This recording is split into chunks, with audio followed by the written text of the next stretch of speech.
What's going on, guys? Welcome back to the channel. In today's video, I'm going to be attempting to stock floor body drop the 720. Alrighty, so we made it to the chop shop. You can see around us. This is a little bit different than where we normally build the projects on this channel.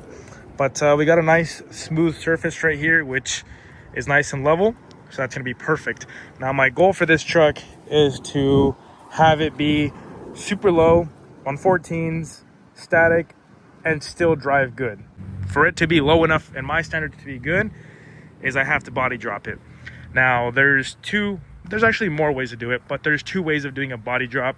What some people do is they'll cut the floor out of the cab and they will literally drop the body down around it and then they'll weld it back up. Reason I don't like that is because, for one, you lose headspace. I'm not a tall person, but I just don't like getting rid of headspace. And two, when you open the door, there's a big fat plate right there, which is the height difference. You would cut right inside where the carpet is, so now that would stay there, and this rocker panel would drop about, let's say, 2 to 3 to 6 inches, whatever the amount that you're body dropping, and that's how much of a vertical plate you would see right there. Second option is a stock floor body drop.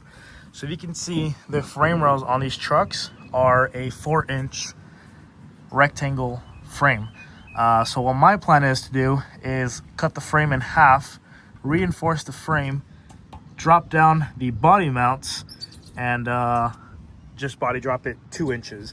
So inside the cab, everything in here is going to be the same. I'm just going to drop the cab, and then with the floor, unfortunately, I will have a big step on the back, which you'll probably not see that much unless I open the tailgate. But yeah, same thing, cut around the edge, leave the floor here, and then drop the body of the bed or whatever you see on the outside, drop the outside sheet metal down 2 inches. And I know what you guys are probably thinking, dude, you just got it. Why are you body dropping? Why don't you lower it first and then body drop it? Because I already know the limitations of how low these trucks can go. And I'm going to do everything in my power to get it that low, if not lower than that. Plus, I want the body drop so it's even lower.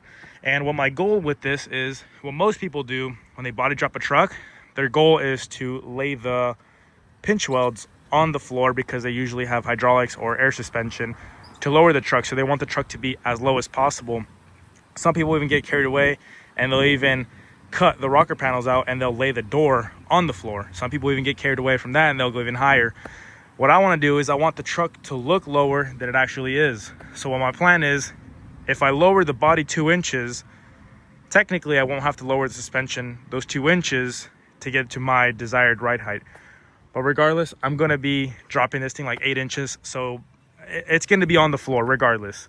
But it's just going to look 2 inches lower than it actually is. Have it as low as possible, yet still ride good. I keep saying this and I don't know if it's going to be quite possible, but my goal is for it to be as low as my white truck, which I'll post a picture right here. Yet still drive straight over a speed bump and barely scrape. And I'm talking like barely scrape, not like get stuck straight. I'm talking barely scrape going straight. That's the goal with this thing. So it's going to be a lot of work, and we're going to get started.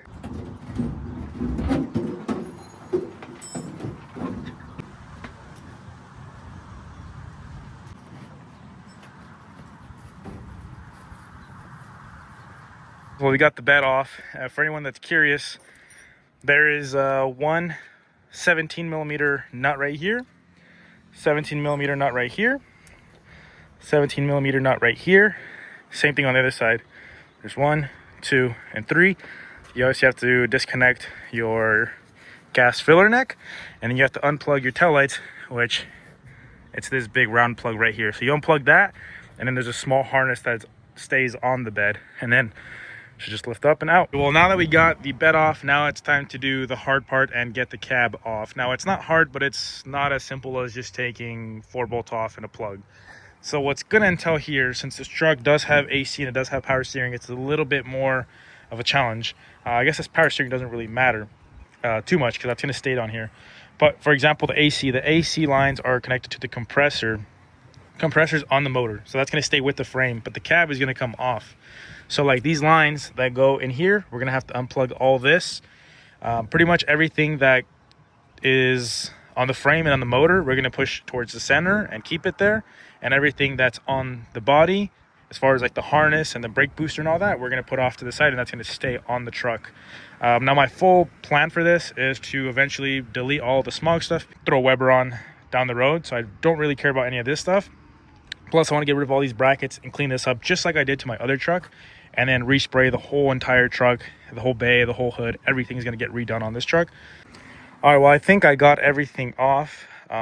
Everything on this side should be completely disconnected. The AC and everything is all unhooked. Brake lines, clutch line, all that's good. The harness for the rear taillights and for the fuel pump is unplugged and pushed down through the floor. That's on the frame. I think the e-brake should be good. The e-brake is now fully off, and it's now just sitting here down there. Speedo is stuck to the cab, or mounted on the cab. I think we should be good. I think I just got to take the body mounts off, or the body bolts. I think it's 6 of them, 2 up front and then 2 on each side, and then we're probably going to jack it up from the jack. But yeah, me and my dad have made some serious progress. We got this thing this Friday, like got home late as fuck, probably like, I don't know, maybe 11 o'clock at night on Friday. Worked on it for like 2 to 3 hours on Saturday.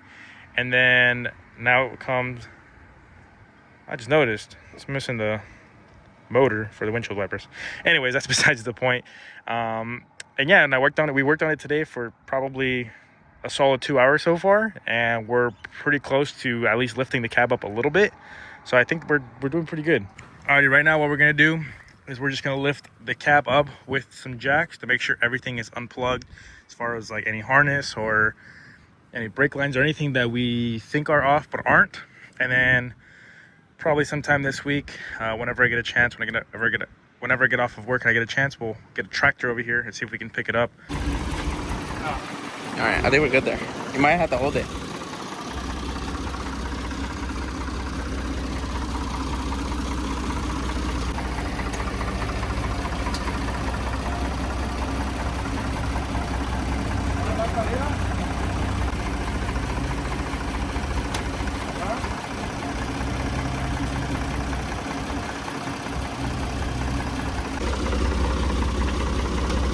There. Move the hammer, you were already there. Hold on, the engine's gonna hit. Oh, you got lucky, dude. Hold up, right there, right there. Oh, fuck.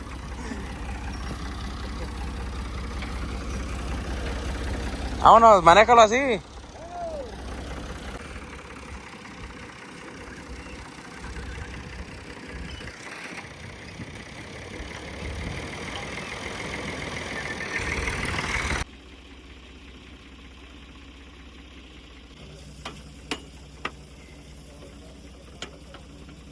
So we got the cab off, and now what I'm going to be doing is I'm going to be cutting off these body mounts.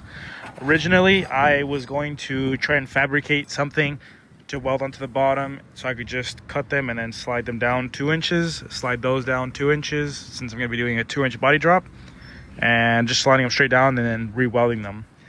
But now what I'm thinking is I'm probably just going to cut them, throw them aside, and then shorten up the frame rails. Well, I got the whole top of the frame rail cut off. You can see right here.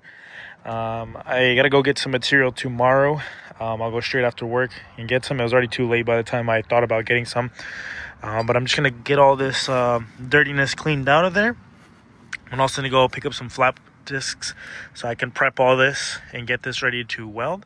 And pretty much all I'm gonna do is get a 2x3 and put it in there, and it should stick out probably like, I would say maybe an eighth above this. I'm going to be fully deleting this cross member, or at least making a whole new one. So I just kind of cut that to get the material out of the way. But that one, if you can see, it hangs down really low. That's the frame rail on the other side, and that hangs down like 2.5 inches, I think. So I'm going to completely get rid of that and make a whole new one, mount up my e-brake cables on that, mount up my bearing, and everything else that needs to go on that.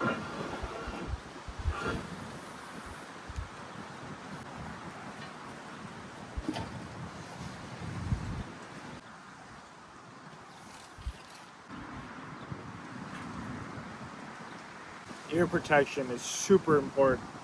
I know as a kid growing up, I didn't take this serious, but now that I'm getting a little older, I'm starting to use this, and it's gonna pay off in the long run.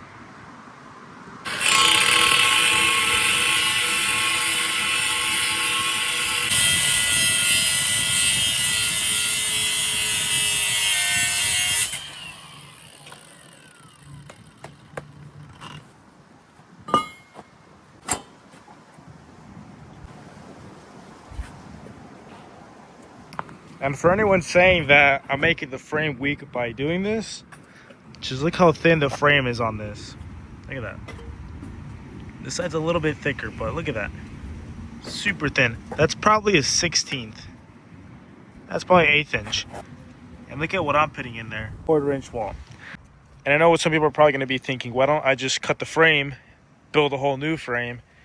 And I could do that, but that honestly seems like a lot more work to me. I've never done this before, but I would just think that that's more work, because since I already have this here, I kind of have a guide of where I need to make my new frame rails, versus if I didn't have this, I would have to start from scratch, and for all I know, there might be something here in the way or something right here in the way that it would kind of get in the way with the body. So this just makes the most sense. Plus, I'm not messing with the wheelbase. I'm not messing with any mounts on that frame besides the body mounts. I don't know, that's just made the most sense. If you guys have a better way of doing this, I would honestly appreciate if you guys put it in the comment section below, because not only would it help me out, it would also help everyone else watching these videos.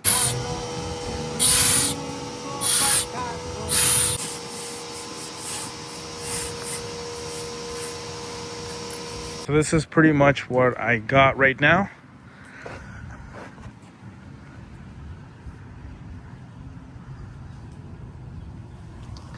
I'm gonna wait to see if I have any material of this left over, and then I'll put a plate in here and weld that all up and then grind it all so it's flush. I also got these little corner gusset pieces in there so there wouldn't be big old gaps in there.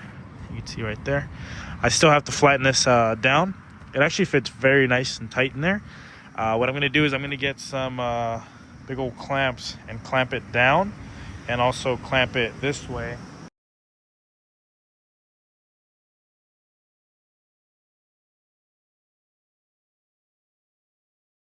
Well, I got everything tacked up right here. You can see right there.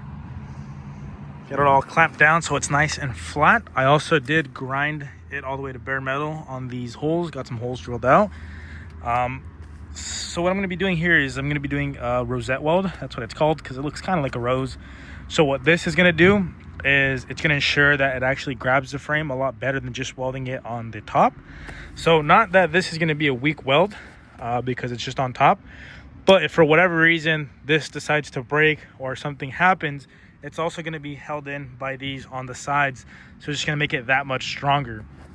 I also have some over here on the back side, so that is going to make it nice and strong. Like I said, I do think that this is way stronger than the factory frame rail, since the frame rail is about like a 16 inch and it's just 2 sheet channels put on top of each other, or this way.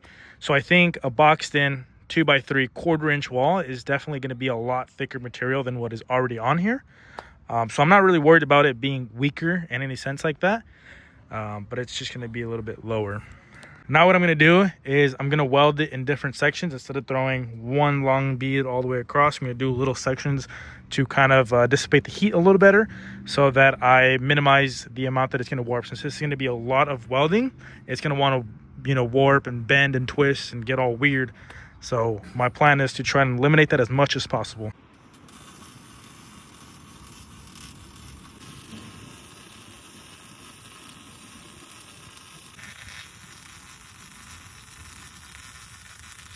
For anyone wondering what welder I'm using the Titanium Unlimited 200. So this little welder is from Harbor Freight.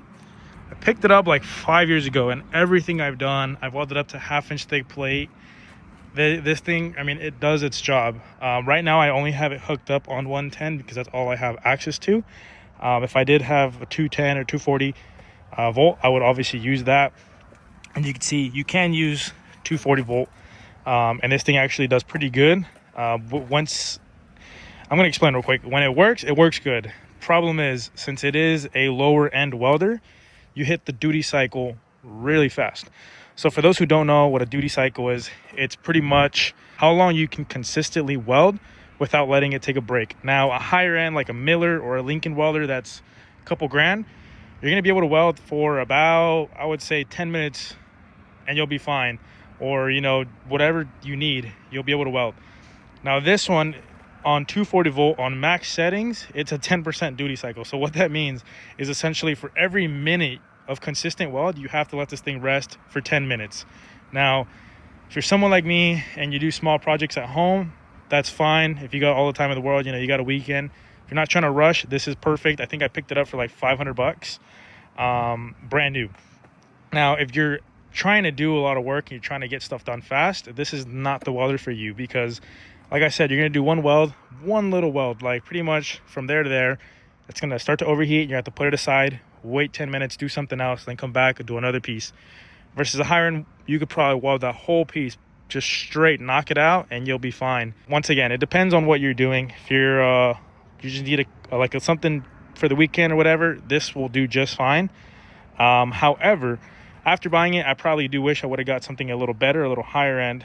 And especially with used welders going on the market, you could probably pick up a Miller equivalent like size and that does the exact same stuff as this for about $500 to $600, and it'll weld all day long. So that's just my 2 cents. If you want a brand new welder, you could pick one of these up, and that's what I use. But in the future, I do plan on getting a slightly better welder that I can just weld and I don't have to let it rest. This is all I got right now, so I'm just gonna not make any excuses and just get this done. Alrighty, I didn't film too much of this because it's pretty boring. It's just welding. You can see all the little types of welds I did. So I'd weld a little section here, jump over here, a little bit here, a little bit there. I did do the rosette weld or the plug welds on the frame. I also did some on the inside. Now what I'm going to do is I drew this line right here, which is where the cab ends. It ends a little bit before that. So I essentially need to cut this and drop this down to meet this. So what my plan was to cut a triangle out of this, hammer this down so it kind of flows a little bit. I know it's gonna have still gonna have a step, but it's not gonna be a step like this. But also, what my plan is, I want this to still look original. My plan is to cut along this line, cut along the edge of this, and weld this back together to this so that it still has its original fold. It's just going to be about 1/2 inch more narrow, and it should clear the cab once it comes back down. So I got that side pretty good where I want it. Could go above and beyond and grind all those welds to make them look really good. But I'm really not going to do that, for one, because I'm going to pretty much have to grind half of the weld, so it's going to make it a lot weaker in order to smooth it all out. And then two, it really doesn't matter. This is going to be under the cab, and they're strong welds, so I just should leave them the way they are. My plan is to cut this cross member flat and put a flat plate on top of that, and then also put a little flat plate piece over there. That was what I was going to do today, but plans have changed. So what I think I'm going to do now is I'm going to start working on this side. Now, initially I did that side because that side's easier. Nothing really goes over there except for 2 body mounts, and that's it. This side's a little bit trickier. We got a bunch of fuel lines, we got a bunch of brake lines, a bunch of evac lines. We got a bunch of extra stuff like this for the rear brakes. And then we got the gas tank, which is a big thing that I have to still figure out what I'm going to do with. It already sits lower than the frame, and this truck is going to be really low, so I might even have to raise it up somehow. But for now, what I'm going to do is unhook everything, get rid of the gas tank, and start clearing out all these lines, get rid of all this, push this all off to the side, start marking my lines, and start chopping the frame up.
Alrighty, well, I got this frame rail all welded up. I got those little pieces cut, hammered down, so that's all smooth. It's a nice transition like that side. Same with right here on the front. It's gonna match that side.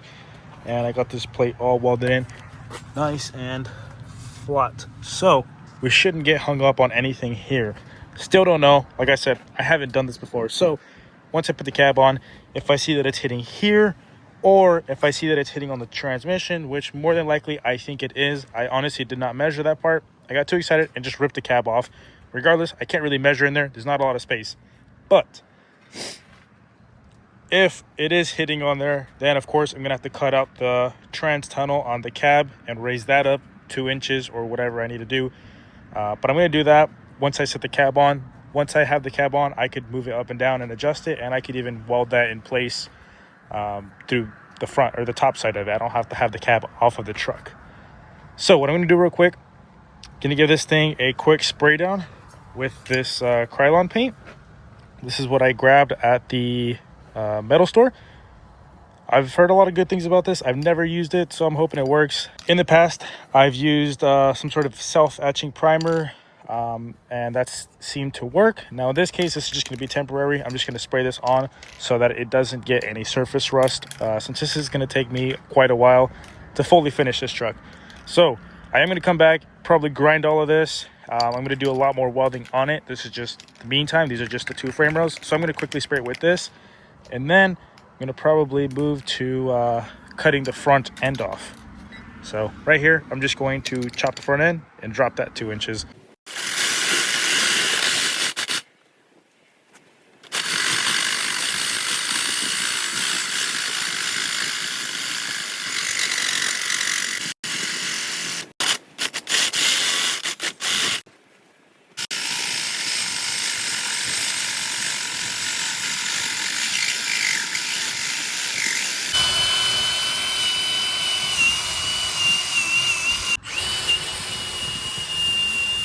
I got the frame all tacked up. Right now, I'm just taking measurements, but that right there is the 2-inch drop. Measured my marks, measured from up here. Now I do have to rotate this a little bit down. What I'm planning on doing is getting a big square tube that I have with a thick wall and butt that up to here and put that at an angle down here. Same thing, do it down there. So essentially what this is called is zing the frame. A lot of people do this, but they go even further down. They'll pretty much overlap the whole entire frame. Now right here, the frame is only 2.5 inches thick, but some frames are 3 inches thick, and people will actually fully overlap it. So it's a 3-inch drop or whatever they do, depending on what you're doing. My radiator, actually, it sits right about in this area. 720s, they mount to the cab, and they don't mount to this. So even though this is going to be lower, I am going to have a small problem where, since I am lowering the radiator essentially because the cab is also lowering, now the water pump fan is not going to line up with the shroud. So I'm not going to be able to run the factory shroud, which is fine because I have an aftermarket 3-row radiator, which should cool it down alone a lot better than the stock one. So I'm not going to run this, but I'm going to end up running E-fans because of that. Well, I just got out of work, and on my way home from work, I went to Pat and Steel and I picked up this right here. This is a 2.5 inch square tubing, 1/4 inch wall. Exactly what I wanted. They already had a piece cut 5 feet. This was about $40. Not too bad, but I mean, it's definitely a lot more expensive than it was 3 years ago, whatever it was. But yeah, so right here you can see we got it. It's nice and thick. It's yellow, 1/4 inch. So what the plan with that is, I already measured and I looked at the other 720, and I think the radiator sits about from here over.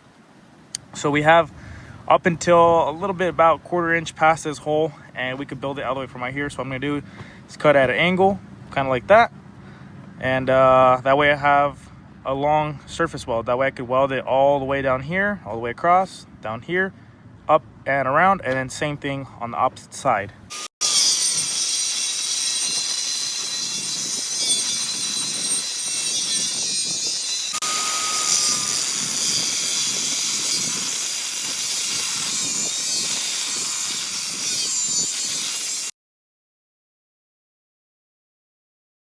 Should work. Obviously got to clean it up a little bit, but that looks kind of like what I want to work with. I did mess up a little bit on the cut. I guess I could come back and but you can see I was going at that angle, but obviously it's pretty thick right here. It's 1/4 inch thick. So if I hit that with the flap wheel, make it match this angle right here, then it should lay pretty flat. On top of that, it's gonna sit on top of this mount right here, which has a weld. So I might even have to notch a little bit into that so that it sits flat. That's why right now it's not sitting 100% flat. Alrighty, well, I didn't film this too much since I was too busy grinding these and cleaning these up. I got those two done for that side. I have these two done for this side, and that's kind of what it's gonna sit like. Now the frame is a 2.5 inch frame, but right here it opens up where it meets up with this. This is like a 3.5 inch piece. So the frame right here, you can see it's a little bit bigger, so I'm just centering that. And the bottom is gonna go like that right there. I am gonna have to do a little bit of overhead welding or whatever you want to call this, which is gonna be kind of fun, but hopefully it comes out good.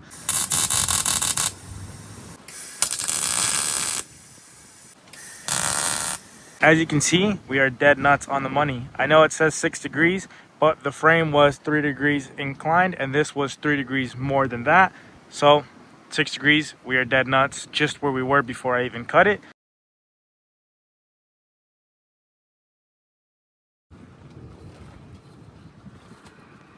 Well, I got this all set up and done. I got this bolted back on in the original spot.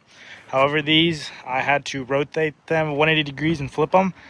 Because originally these were tucked up lower. Got this all painted up. See, it's all nice and welded up. I did do some little gussets right back in here. You can't really tell. Right there, some little gussets right here.